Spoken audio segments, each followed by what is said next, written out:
আপনাদের সবাইকে জানাচ্ছি আমার আন্তরিক শুভেচ্ছা কৃতজ্ঞতা। পতিত স্বৈরাচার শেখ হাসিনার ফ্যাসিস্টদের সহযোগীরা এখন প্রশাসনের বিভিন্ন গুরুত্বপূর্ণ জায়গা দখল করে আছে। যারা 5ই আগস্টের পরিবর্তনকে মরক প্রাণে মেনে নিতে পারেনি, এমন লোকজনদেরকে চিহ্নিত করতে না পারলে অন্তর্বর্তীকালীন সরকারের পক্ষে সফল হওয়া কঠিন।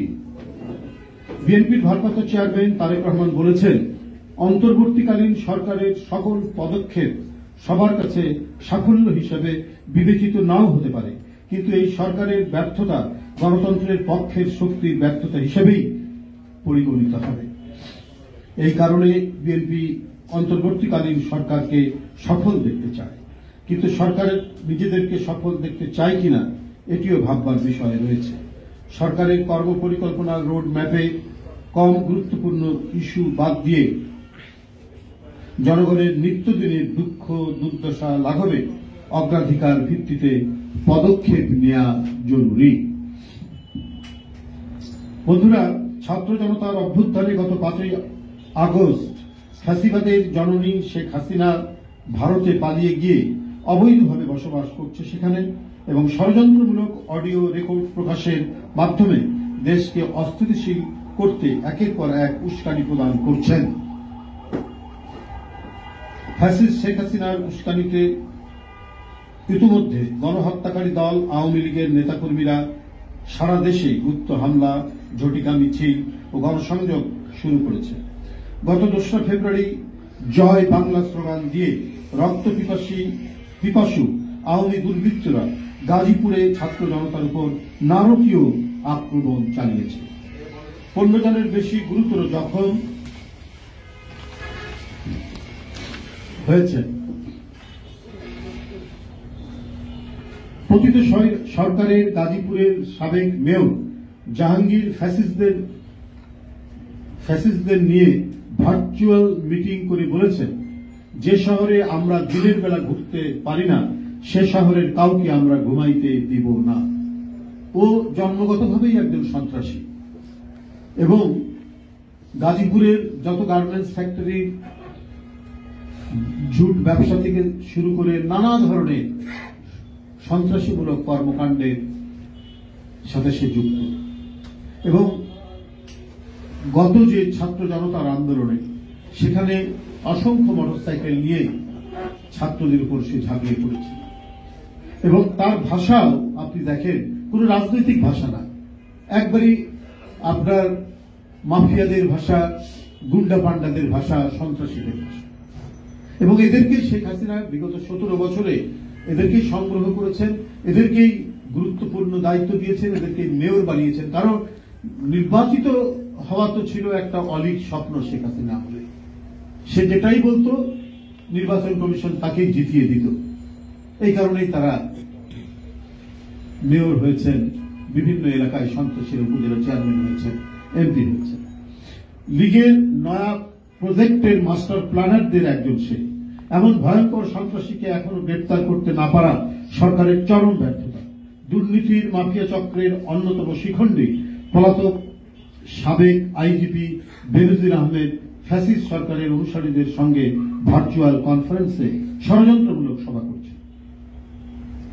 বাংলাদেশে যত গুম খুন, বিচার বহির্ভূত হত্যার একজন প্রধান বাস্তবায়নকারী ছিল এই বেনজির আহমেদ, এবং শেখ হাসিনার পক্ষে প্রকাশ্য আন্দোলনকারীদেরকে গুলি করতে তিনি পুলিশ বাহিনীকে উৎসাহিত করতেন, ধমক দিতেন, হুমকি দিতেন, বলতেন বন্দুক তোমাদেরকে দেওয়া হয়েছে মানে ঘাড়ে রাখার জন্য, গুলি দেওয়া হয়েছে তোমাদের পকেটে রাখার জন্য। নিজ দেশের আন্দোলনকারী বিরোধী দলের নেতাকর্মীদেরকে হত্যার যে নির্দেশ দিতে পারে, সে কত ভয়ঙ্কর শেখ হাসিনার সকল হিংস্র কর্মকাণ্ডের সহযোগী ছিলেন তা আপনারা সহজেই অনুবাদ করতে পারেন।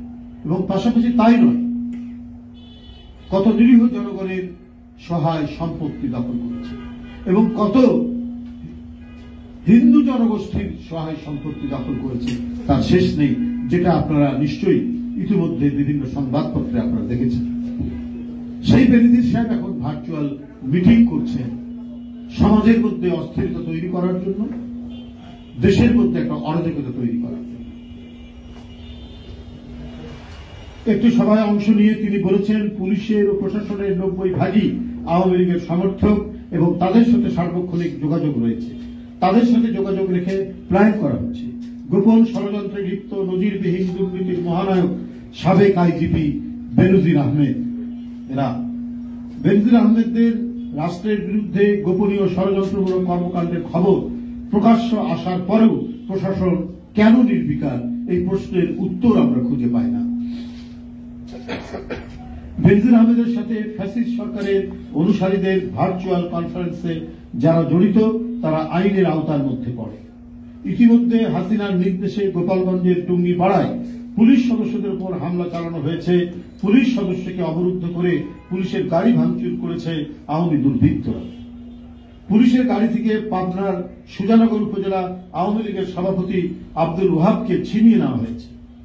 সারা দেশে আওয়ামী লীগের সন্ত্রাসীরা সন্ত্রাস চালিয়ে যাচ্ছে।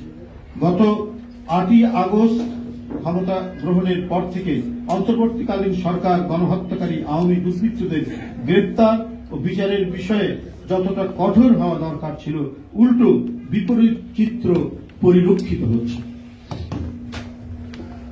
সংবাদপত্রের প্রতিবেদন অনুযায়ী এ পর্যন্ত গণহত্যাকারী দল আওয়ামী লীগের 772 জন নেতা ও তার দোসরদের জামিন হয়েছে।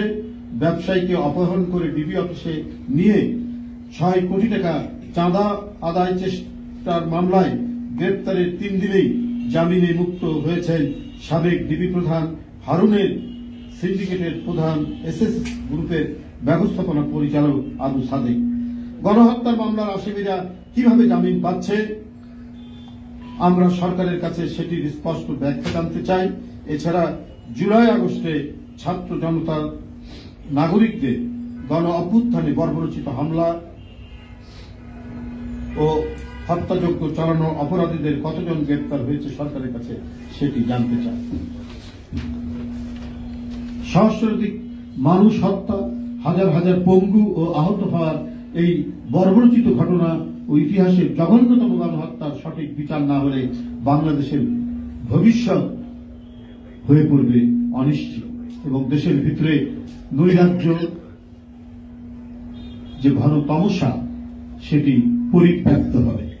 আইনের শাসন ও ন্যায় বিচার প্রতিষ্ঠার লক্ষ্যে এই গণহত্যার বিচার হতে হবে, কিন্তু আসামিদের গ্রেপ্তার, জেলে ও দেশের বাইরে রেখে ন্যায় বিচার প্রতিষ্ঠা করা সম্ভবপর নয়। সচিবালয়ে গিজগিজ করছে স্বৈরাচার শেখ হাসিনার প্রেতাত্মারা। পুলিশ প্রশাসন, আদালতে তারাই সবকিছু করছে। অবিলম্বে ফ্যাসিস্টদের সহযোগীদের বিরুদ্ধে কঠোর ব্যবস্থা গ্রহণ করতে না পারলে আবারও হাসিনার দোষরদের পরাস্ত করা কঠিন হবে। ধন্যবাদ সবাইকে। আল্লাহ। এই হল বক্তব্য। এবং আপনারা জানেন ইতিমধ্যে দল থেকে জানানো হয়েছিল যে ফেব্রুয়ারি মাসে আমাদের রাজনৈতিক কর্মসূচি থাকবে, চলমান রাজনীতি এবং অন্যান্য বিষয়ে।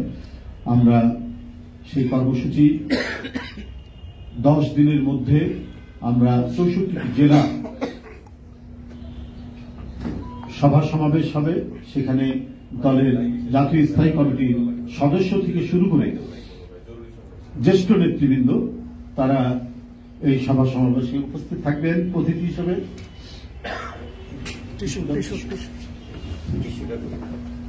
এবং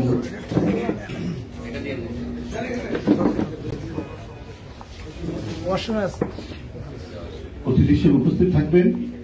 আর এরপরে পর্যায়ক্রমে আপনার বিভাগীয় শহরগুলোতে সেখানেও সভা সমাবেশ অনুষ্ঠিত হবে।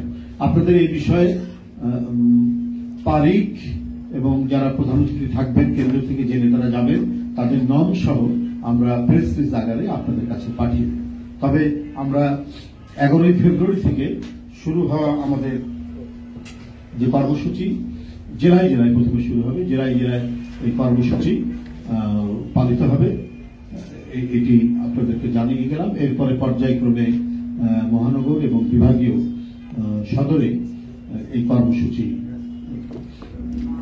অনুষ্ঠিত হবে এবং রমজানের আগেই আমরা আশা করছি আমাদের এই কর্মসূচি সমাপ্ত হবে। রমজানের আগেই আমরা এই কর্মসূচি সমাপ্ত করব। এখন পর্যন্ত এইটুকুই। আপনাদেরকে অবহিত করলাম এবং পরবর্তীতে আপনারা তারিখ এবং জানিয়ে দেব আর কি। তো কোন জেলায় কবে তারা যাচ্ছে সেটা আমরা আপনাদের কাছে অবহিত করব। আপনাদের সকলকে ধন্যবাদ জানাচ্ছি। খোদা হাফেজ। 11 তারিখ থেকে আপনার রমজানের আগ পর্যন্ত এটা চলবে। এজেন্ডা চলমান রাজনীতি আছে, এর সাথে আরো অনেক বিষয় আছে যেগুলো আমরা আপনাদেরকে টাইপ করে এবং প্রেস রিলিজের মধ্যে দিয়ে আপনাদেরকে জানিয়ে দেব। তখন শুধু কর্মসূচিটুকু ঘোষণা করলাম যে জেলায় জেলায় আমাদের সভা সমাবেশ অনুষ্ঠিত হবে, বিভাগীয় শহরে আমাদের সভা সমাবেশ অনুষ্ঠিত হবে। আপনাদের সকলকে ধন্যবাদ।